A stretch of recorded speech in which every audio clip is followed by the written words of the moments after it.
All right. So this is a strange time to go live, but I'm actually might start doing this more because I wake up in the middle of the night when things are crazy in the world. I often wake up in the middle of the night, and that's when I have my most clearest thoughts. And I'm very disturbed about what's about to happen to Trump this week.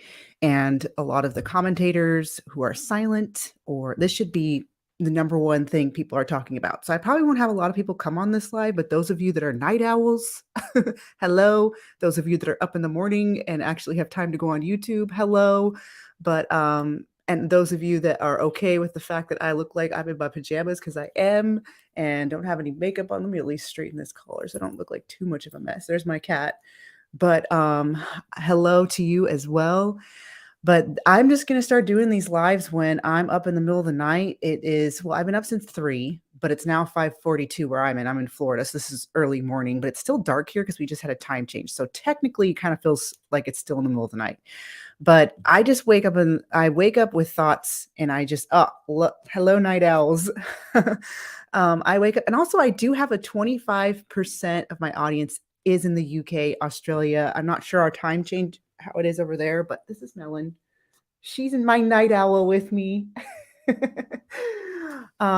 So I just feel like, yeah, so depending on what time is it where you guys are at, just let me know where you're at and what time it is for you guys, just so I know. All right, yes. Hello, morning people. Hello, middle of the night people. So I am just so disturbed by what's about to happen this week with Trump.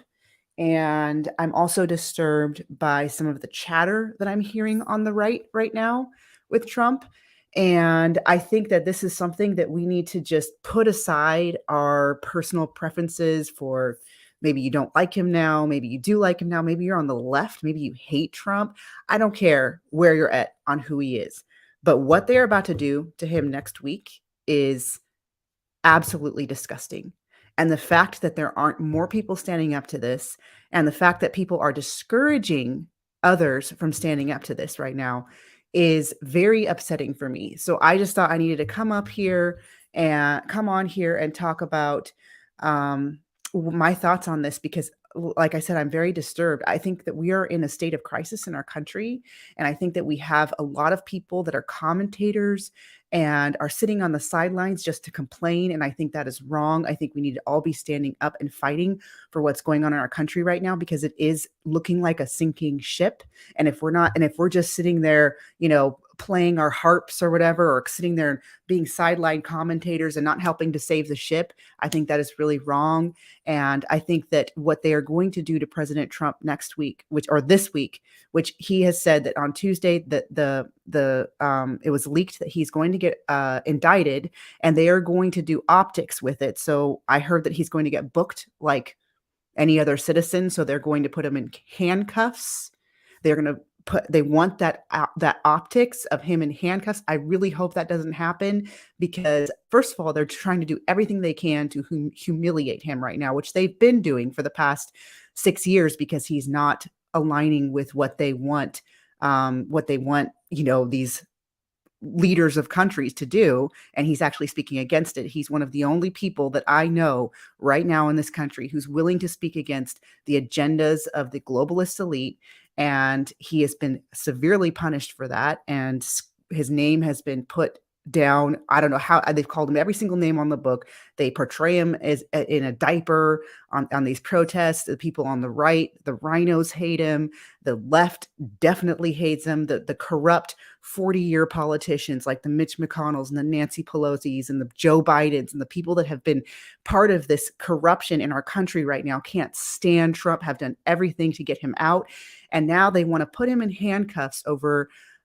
If you look into what these indictment charges are, it's a complete fabrication. It's absolutely disgusting what they are doing. They are weaponizing our U.S. justice system to go after Trump and go after a political opponent, someone that they want to take down, because they've done everything possible to try and take that man down, and they're not going to stop. If we haven't noticed, they are not going to stop, and they want to keep going after him. And this is when I started paying attention to Trump. Like, just to give you guys a little bit of a background, I left the left during Obama. I felt very deceived by Obama with this whole hope promise. I was raised in a Democrat family. My grandma was Democrat. My grandpa was Democrat. My mom voted Democrat. I was raised in a Democrat city, Santa Cruz, California, very left leaning.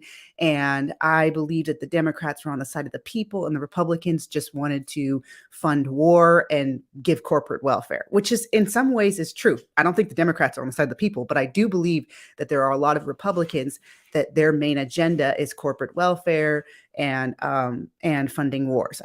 There's warmongers on the right? And so I've always voted Democrat from when I was 18. The first time I was able to vote, I voted for Al Gore. And I'll never forget the whole hanging chads in Florida and how we all thought that the election was stolen from Al Gore. From Al Gore, which I think that was all.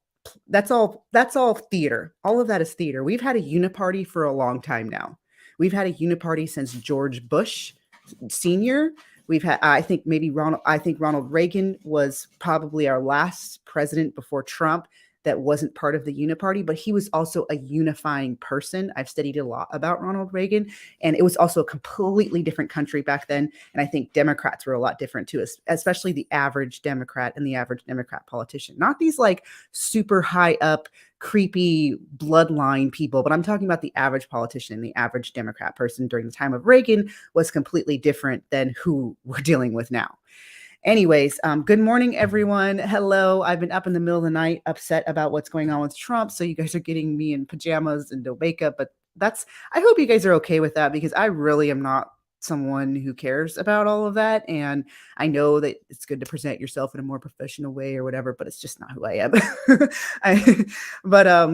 Anyways, I just been really upset about what's going on with Trump and his indictment and how many people this should be. All of our commentators, all of our paid commentators, all the people that got their rise during Trump. There is a new phenomenon of commentators that got their rise during Trump because the mainstream media was not doing their job. They were constantly demonizing Trump.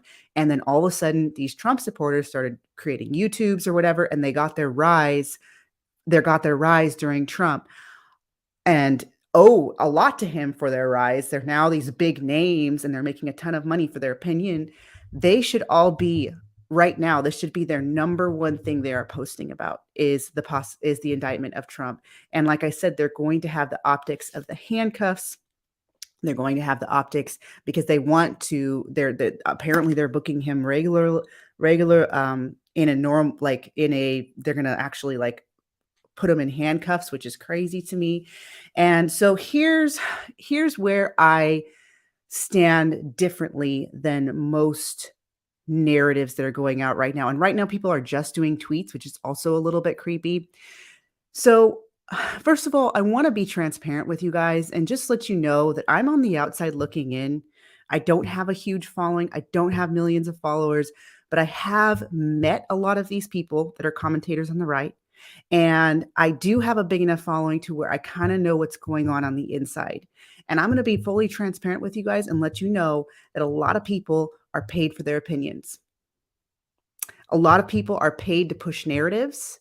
And you will notice this when a lot of the high up commentators, and I'm not going to name names, a lot of them I have a lot of respect for, and I used to respect for more when I knew that they weren't getting paid for their opinions. But they are getting paid for their opinions, a lot of them. And the way you can tell the ones that are getting paid for their opinions are the ones that are actually not doing anything to fight for our country, but just comment.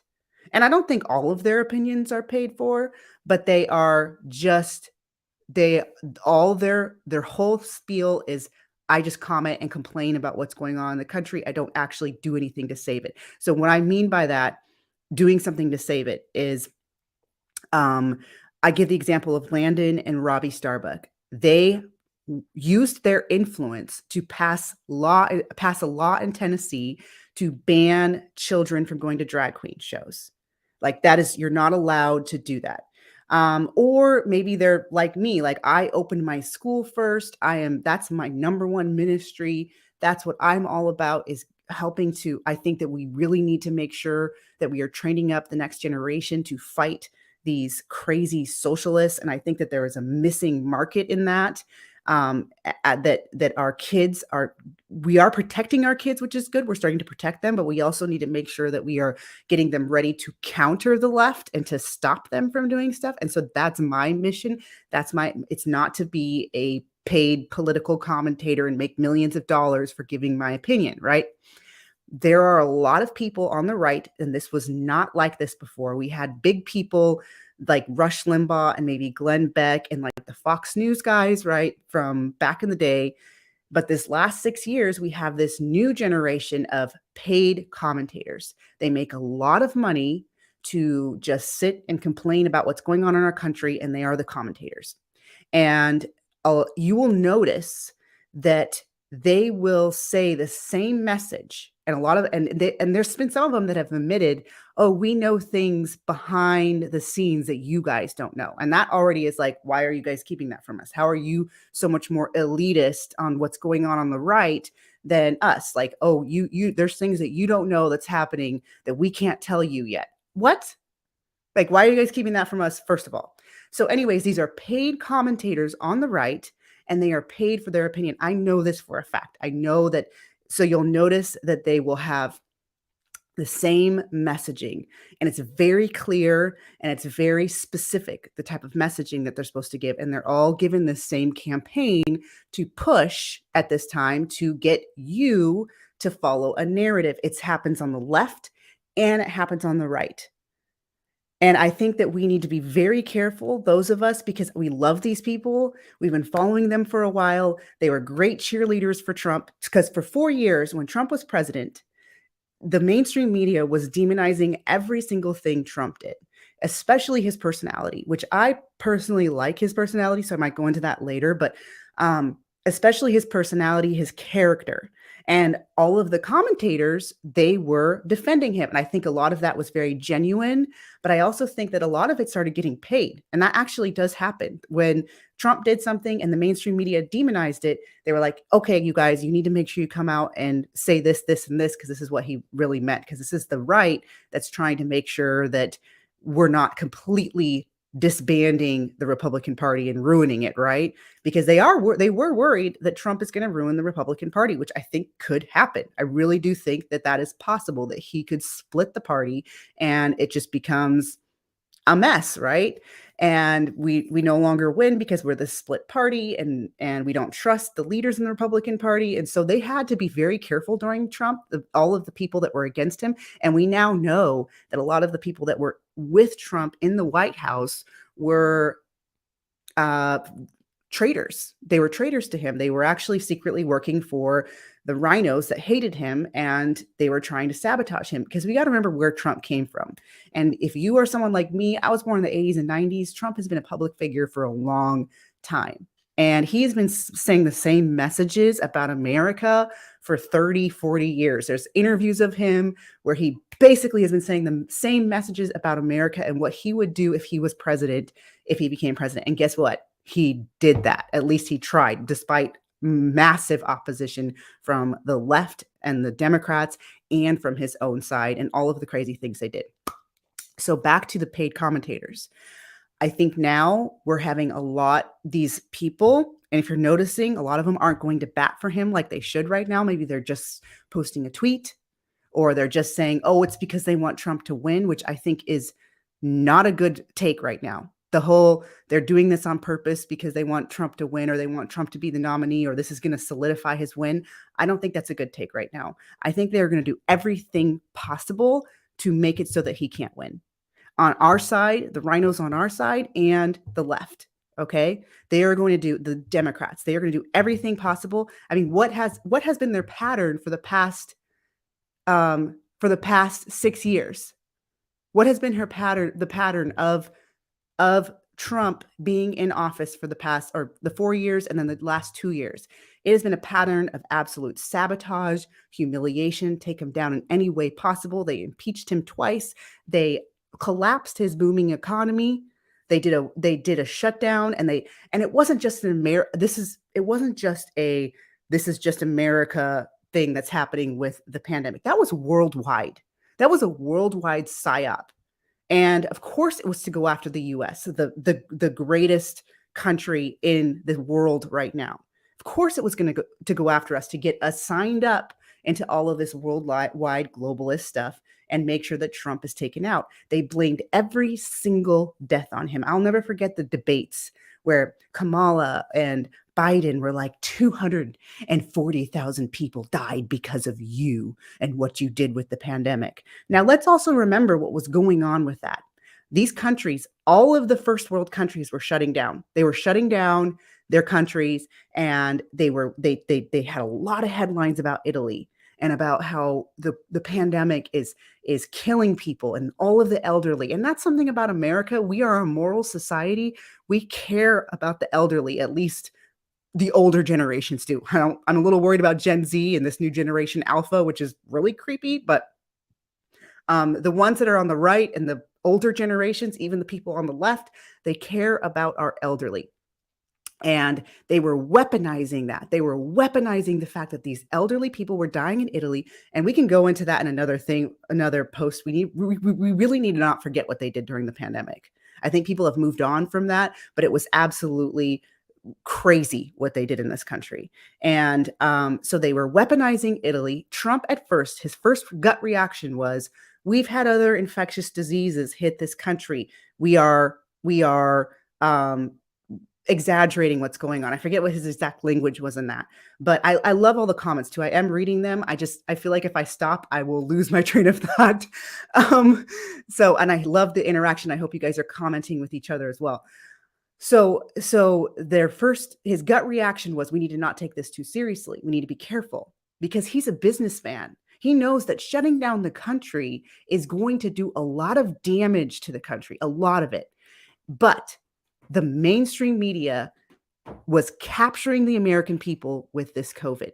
And I do know that a lot of people on the right, especially the elderly, were very much concerned with dying because they were seeing the headlines in Italy, and they were saying, oh, elderly people are dying in Italy. And it was very scary at that time. And then they were scaring people, right? And here's the thing. People die of infectious diseases all the time. So now they were like able to weaponize everyone who's dying of an infectious disease and being like, look, you guys, we can stop this if we shut down. I mean, you could probably stop a lot of infectious disease if we just made everyone stay inside their homes and never leave. But that's also very damaging to the mental health and physical health and our economical health. So he should have followed his gut on the beginning. But remember, this is an election year. This is 2020. Trump's base, Republican Party, Trump's base is a lot of elderly. And again, they were saying this is going to affect the elderly. This is going to kill the elderly. And if we don't go into our homes, we are going to take out the greatest generation. We're going to take out the boomers. And how horrible and evil is that? And I know a lot of people on the right were psyoped and into it, just like a lot of people on the left. So here we have Trump with the greatest test of my lifetime that a president has ever had to face. Because if he did not shut down, if he did not say, okay, we need to do this 2 weeks, he didn't do a federal shutdown, which is what they were clamoring for, which is what they were saying that he should have done when they were saying that 240,000 people died, right? When he said that when they were blaming him for the 240,000 people that died, they were basically saying he didn't react soon enough, that he didn't do a federal shutdown or whatever, which we all know would have been a disaster. And the fact that the left is like, he's a dictator and he never did that is actually a really proof that he's not a dictator, right? Because he knew that it was going to be bad. So he did the 2 weeks to slow the spread campaign. He listened to the doctors, which I think was stupid. But we also got to remember that Trump is so different than anyone we have encountered as a leader in our country right now. I don't even think Trump is a great intellectual. I think that he's a very wise man. I think he's a smart man, and I think he's a sharp man, but I don't think he's like a great intellectual. And for example, he eats McDonald's. How many people brag about eating McDonald's? Or he'll go and do like a dorky dance. And this is part of the reason why I love Trump's personality, because I can relate to him a lot. And I just like who he is. Like, who does a dorky dance in front of like his the people, right? And just like lets himself look dorky in front of people, right? And he's also not fake. He's very upfront about his New York personality, and we're all used to that about him. Anyways, I do think that he was deceived by Fauci and Dr. Birx, who came across as, Fauci's, all the Republicans before Trump listened to Fauci. Fauci has been a government bureaucrat for 30 years, since the 80s. And they were all listening to him before. They were all listening to Fauci before. So Trump, he's not an infectious disease expert. And then we have the rest of the world, the rest of the first world at least, freaking out about the pandemic or about COVID. And I do agree that Trump should have followed his natural gut on that and not take it too seriously, but he would have been I believe he would have been forcibly removed from the White House. He would have been forcibly removed. They would have been like, Trump is endangering the lives of Americans. He needs to be forcibly removed. And that's what would have happened if he didn't. They also were saying that we can't open up, especially the leftists, because he left it into the power of the governors. So if you're mad about any lockdowns or shutdowns, that has to do with your governor. That does not have to do with Trump, because Trump left it into the power of the governors. And I do think Trump is intelligent as well, but I don't think he's like one of those great minds. I'm seeing the comments here, but I think that he's more relatable, and he's not like, for example, I'm comparing it to someone who's like a Ben Shapiro. Like, for example, Trump always does hyperboles. That's part of the reason why they said he's done 11,000 lies in his lifetime while he was president or whatever. He always speaks in hyperbole. That's more of a passionate orator than like a perfectly factual, professor or whatever. And I like that he speaks in hyperbole. I think people need to kind of be waking up like, oh, anyways, but so they were saying that we can't open up the governors that were on the left, they were keeping their states shut down. They were keeping like idiots, but I think that's good for us to see the difference between the left and the right during that time. A lot of the left-leaning, the Democrat governors were keeping their states shut down. And what they were telling the people was that we can't open up until we have a vaccine. We can't open up until we get you guys vaccinated. Otherwise, people are going to die. And then the other thing that's going on is most of America, and I don't know where you're at on the vaccine or whatever, or vaccines, most of America is very pro-vax. I haven't done this, but people gave these vaccines to kids done by Pfizer. All right. But done by who we all know is evil now. But at the time, people kept giving their kids these things, and most of America was very pro-vax. So if Trump hadn't developed the vaccine and was just like, let's not make sure we're doing this, let's make sure we're very careful on this, again, he would have been forcibly removed from the White House, because that's what they were telling the whole first world. Melon, my cat is being, Melon, stop it. The whole first world, that if we don't get the vaccine, we can't open. They were weaponizing the economy and people's lives and people's businesses against Trump. So I think 2020 was crazy. They did everything they could. They did the COVID. They blamed the COVID death on him. They had the crazy race riots. They activated Black Lives Matter and had headline after headline. They resurrected headlines from 2 years ago to get Black Lives Matter to go crazy. They did the COVID stuff. And then I can't talk about this because I just got the strikes removed from my account. So they did some other things with the election, like change election laws, that it was unconstitutional. That's all I'm going to say about that. So they're not going to stop trying to take down Trump. And so this idea, my whole point of that is that this idea that that this is going to solidify a Trump win, I think, although I wish that would happen, or this is going to solidify his reelection, this whole Trump indictment drama, I wish that would happen, but it's not going. I don't think it's going to happen. I don't think the Democrats are going to give up, or the Democrats and the Uniparty are going to give up power, now that they have it. This is what happens in dictatorships. This is what happens in socialist dictatorships, communist dictators. Once they get their power, it does not, they've got it. They did whatever it took to get it. social media colluded with the Democrat Party, FBI colluded with the Democrat Party to take down Trump, to stop all of this. So if there is anyone that wins on the right, it's going to be someone that they choose, and it won't be Donald Trump, because he speaks against, and I don't care. There's people that are like, he's in on it. I think that's a dumb take. They don't arrest and raid people that are in on it. They don't impeach people that are in on it. They don't humiliate people that are in on it. So I think that's a dumb take. But I do think that they'll never let him, simply because he always speaks against them. What other man right now is always speaking against Paul Ryan's and the Mitch McConnell's and the Nancy Pelosi's, like just savagely speaking against them and calling them corrupt? There's no one. There was no one on the right doing that until Trump. I mean, it just wasn't happening. And here's my kitty. So I just think back to, there's Melon.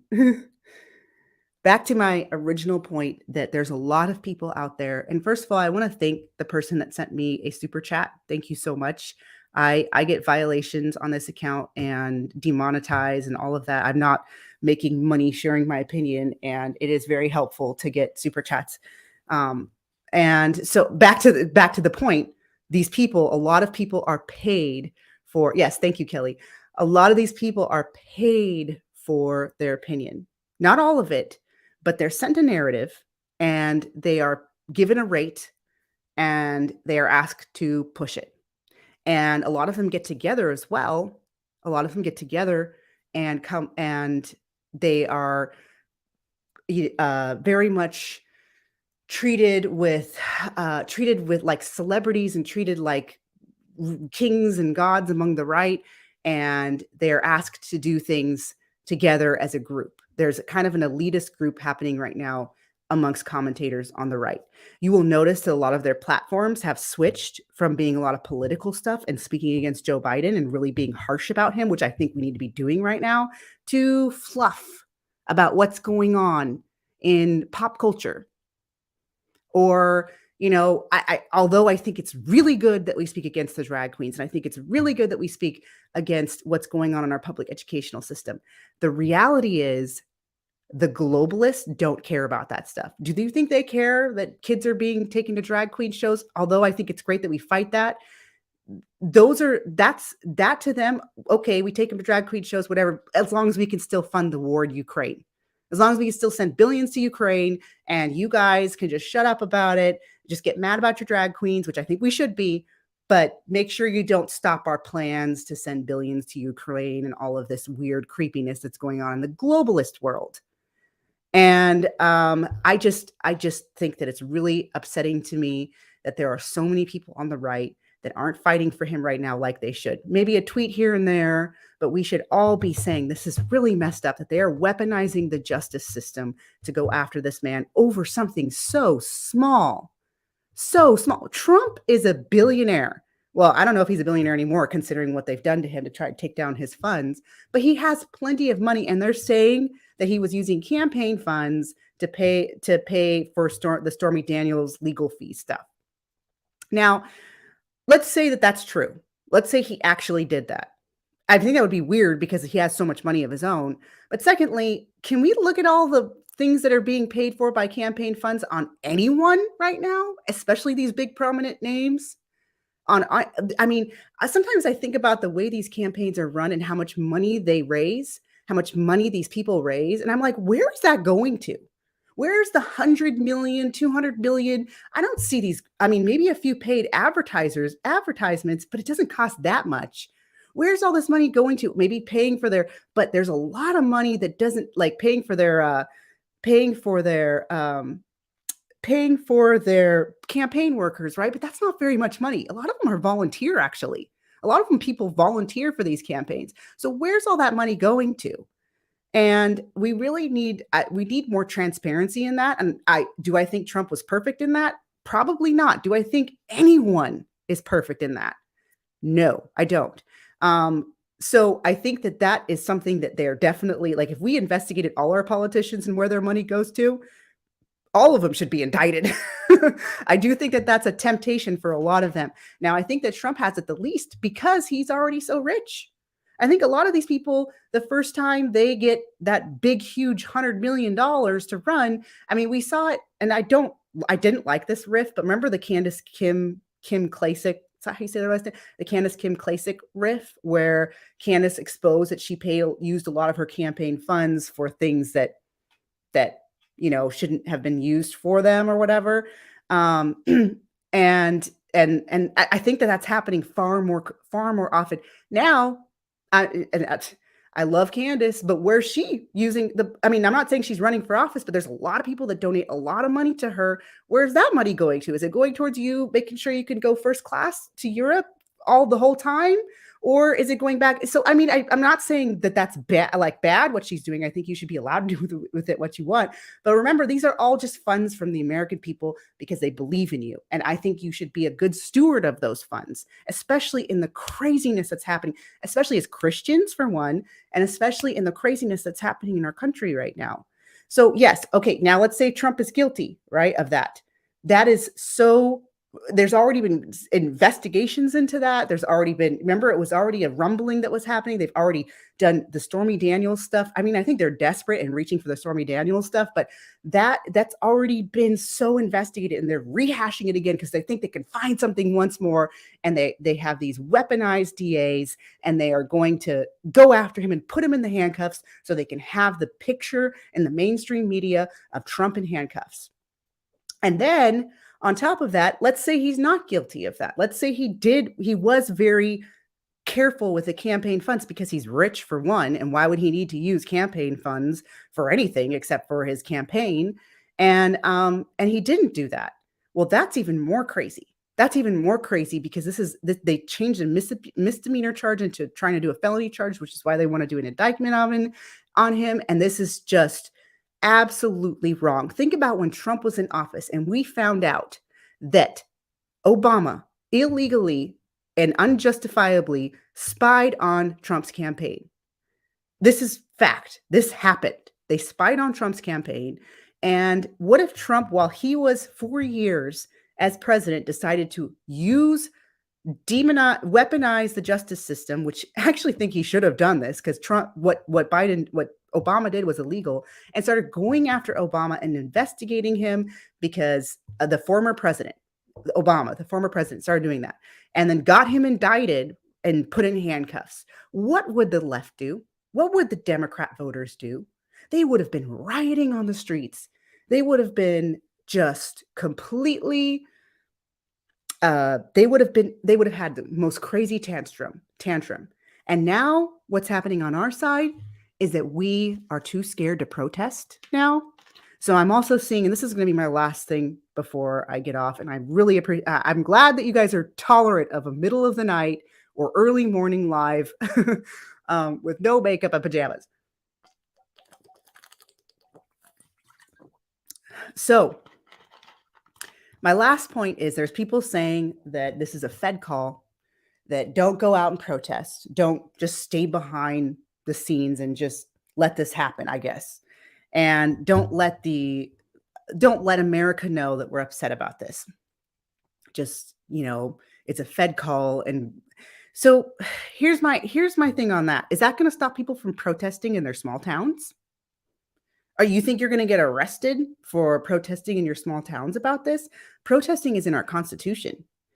Does that mean that we're going to have people going into the Capitol buildings? I don't think that's going to happen again. I don't think people are going to enter the Capitol building because Trump's being arrested. I don't think that, if we're just going out on the streets to protest and we get arrested, like let's say I go out into my town in Florida and I go out and I protest this, which if there is an organized protest here, I'm going to be part of it. And I go and I get arrested for it. That's actually, I think that people need to see that. If I got arrested for protesting in my small town because Trump is being unjustifiably indicted, I think that would be awful. I think that would be like, okay, people need to see this instead of us just sitting inside of our homes scared, right? Because they think that what's going to happen, it's going to happen on there's going to be a second January 6th, which that is a whole other conversation. But instead of sitting in our we're just going to sit in our homes scared now for the rest of our lives. We're just going to say, oh, whenever the right needs to rise up, whenever we need to rise up about something and protest something, we're just going to sit sit scared in our homes now because we don't want to be arrested by January 6th because of January 6th.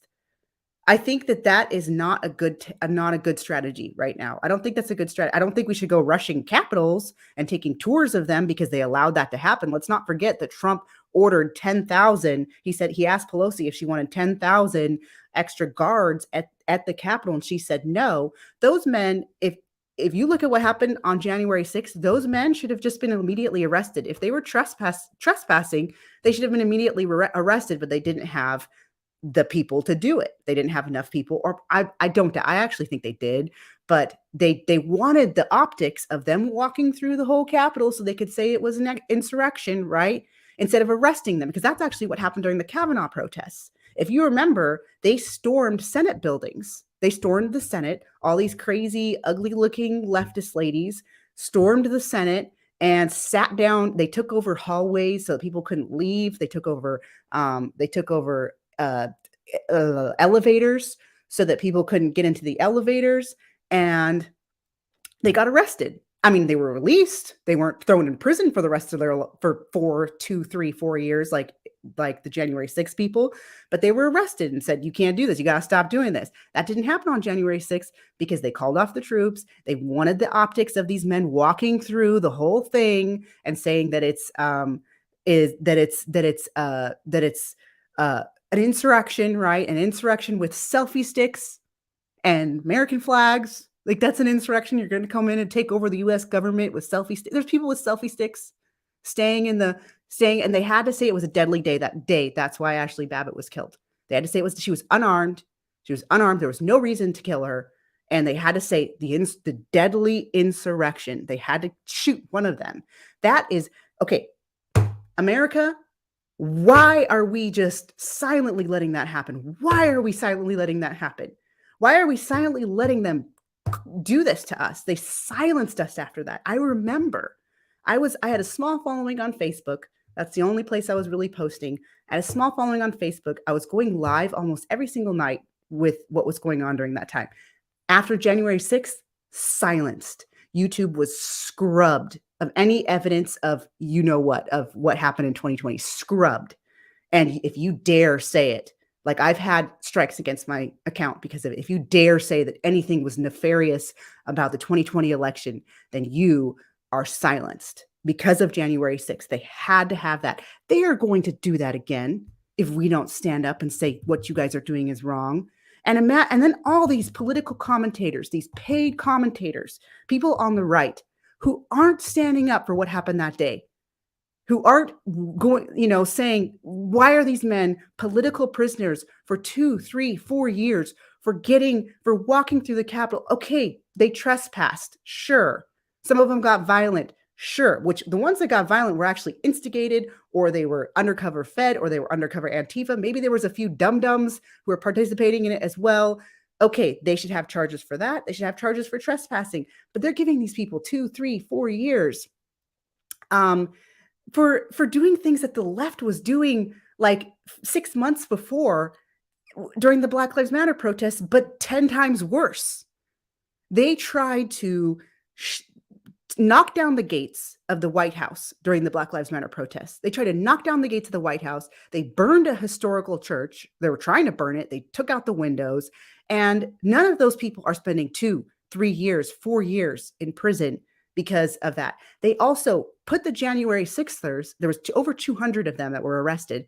And there was a good group of those men, especially the ones that went inside. Some of those people didn't even know what they were just following behind someone else. That lady, the grandma that has cancer, that got 60 days. She wasn't in there to do an insurrection. She didn't even know what's going on. They opened up the doors to people are walking through. They're saying, okay, be careful, do this. So it's just insane to me that we're okay with this, because they will do this again. They're testing us right now. They're testing whether we're going to be silent. This is why they've also done this new branding. And again, it's paid commentators, paid newscasters. These people are bought. And the other narrative they're saying right now and pushing is the Maga Republicans. They want to separate the regular Republicans, the establishment Republicans from MAGA Republicans, and start pointing the finger. It's MAGA Republicans, and the MAGA Republicans are a cult. The MAGA Republicans are the ones we need to worry about.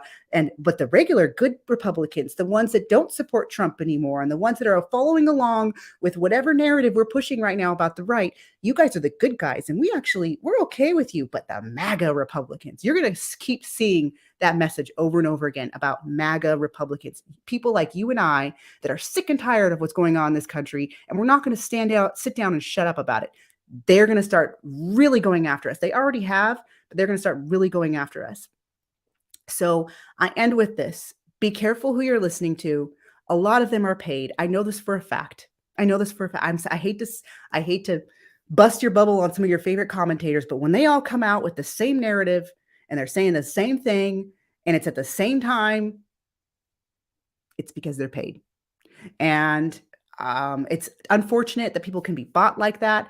I would hope that that never happens to me. I don't think God will allow that to happen to me. I have a really, really strong faith in Jesus and in God. And I am not a good person. I'm not that great of a person, but I do know that Jesus is great. And he has done so many amazing things in my life. And I want to follow whatever he tells me to do. I don't want to be paid by these. I don't care about, my boss is God. My boss is God. And I'm really grateful that I have this following right now. And I think I need to be a good steward of it. I'm grateful to the people that support me, but you guys need to be careful about listening to a lot of these paid talking heads that are, thank you so much, Kelly. Have a good morning as well. Thank you. These paid talking heads that aren't doing anything for America but complain when we are in a burning building right now. We should be putting that weight that we have, that influence that we have, into doing real things to save America. And maybe it's not cheerleading for any candidate or being involved in national politics. Maybe it's like what Robbie Starbuck and Landon Starbuck did, where they put their weight and they banned drag queens. And I think that's a good thing. But I also think we need to be very careful about the fact that there is a globalist agenda right now. There is an agenda that's been put in place for a long time now, and they're steamrolling it. Hillary was supposed to win during Trump. I never forget that when Trump was the nominee, Trump became the nominee. I keep politics out of my classroom. I didn't really know, my students didn't know I was conservative. I went from left to conservative. I left the left right before Obama's second term, and then I was indifferent and didn't vote for 5 years, and then I voted for Trump. I kept that private. I didn't tell my students. They would ask me, "Who'd you vote for? Who'd you vote for?" And I kept that private. But I did say, I'll never forget when we were in the nominee stage, it was before Trump won, and I firmly believed that Trump was allowed to win so that Hillary could win. They thought that the American people wouldn't vote for Trump, that they would vote for Hillary because she was such an unpopular candidate. She was such an unpopular candidate. And guess what? American people loved his message. They were like, there's something different about this guy. He's saying things that no one ever said. Dave Chappelle talks about that. There's something different about him. And we voted for him. And plus, Hillary was awful. And I know they wanted her to win. And she was so pompous and confident that she was going to win. But she didn't, because we actually voted for Trump and showed up for him because he was different. I mean, they had some really good stuff to take him down. I think the whole like grab him by the P word, that was like, whoa, a lot of women were really upset with that. And but you know what? The thing about Trump that I like about Trump is what you see is what you get. I like that. I don't like fake. Who was super fake is the guy who died. Can you guys remind me of who he was? He ran with Palin, Sarah Palin. For some reason, my brain is blanking on the name of the guy that ran with Sarah Palin against Obama. Anyways, he was just super fake. He had his public thank you, McCain. He had his public personality, right? And he was very, professional or whatever. But behind the scenes, he was just like, he was corrupt, and he was also very, crass. He constantly cussed. He was constantly cussing. He was a very crass guy constantly. And he didn't show that to the public because he kept this like kind of barrier on who he was in real life and what he shared with the public. I don't like that. I don't think that's good. I don't think that's consistent. I used to do that with my students. Like I used to tell my students, like, I don't cuss, because I don't want you to cuss. I don't go and leave the classroom and cuss a bunch and then tell you guys, why are you cussing in the classroom, right? I think it's very important to be real, to be, especially when you're a leader. I think it's important to, follow your convictions. But anyways, I really hope that this week doesn't turn into complete chaos. I don't think that if you go protest in your small town and do a rally, which I think we need to start doing together, is getting together and doing rallies again for Trump if we support him, doing rallies against what's going on, even if you don't like him anymore as your favorite nominee, even if you've gone Team DeSantis or whatever, which that's a whole other, I think I should do another video on that because I have some updates on that. But we need to be rallying behind Trump and what they're doing to him, because if they do this to him, if this really happens, if they end up putting this man in prison, which I think is their end goal, or killing him, I think they will stop at nothing. We can't just be okay with that. We can't just, because we're done. We're done as a country if we are. We're done. We're done, because that means we're completely corrupted. We no longer have a republic. I also think that they're going to keep passing laws right now they're going to keep passing laws in national politics to also try and take away the Electoral College, to take away the Supreme Court. They're going to pack the court, all those things. We have to rally behind this man. And it's incredibly upsetting what they're about to do to him. They're going to put him in handcuffs for the optics, and the left, these nasty, demon-possessed, average leftists, they're going to be screaming like banshees in celebration over what they're about to do to this man. And we need to be standing behind him and saying that this is wrong in every way possible. So thank you so much for joining me on this live. This is actually one of my most popular lives. So I guess I can keep doing middle of the night rants. I've been up since 3 thinking about this. I'm in my pajamas. But I've been seeing a lot of the comments, and I'm seeing you guys give me hope. I think that I love the YouTube audience. YouTube, you guys are, there's an intelligence in my YouTube audience. And I also think there's a lot of people from other countries. I have people from the UK and Australia, and they're like, please don't go our direction, or Canada. They're like, it only gets worse. It only gets worse when you let these people be in power. And I don't think the Democrats are going to give it up unless it's to someone that's on their side. And they're just going to continue this agenda that they have. So pray for Trump, pray for America, pray for your favorite conservative commentator. They're not totally lost, but I will say that a lot of them are paid for their opinions. Pray for them, and hopefully a lot of them will wake up, because I do know there's conviction in that. When you get paid for your opinion, it doesn't feel right. It doesn't feel right. It just doesn't. Here, do this tweet, and here's 10 grand. Oh, that's super easy, but it doesn't feel right. So, all right, guys. Well, thank you for joining me today, and share this or subscribe or whatever. I think that's what you're supposed to do. God bless you guys. And make sure you're taking care of yourself right now. This is a really stressful time, and we need people to make sure they're taking care of themselves so that we're ready to fight. We're ready to fight mentally, physically, spiritually, because we're in a war. All right. God bless you guys. Bye.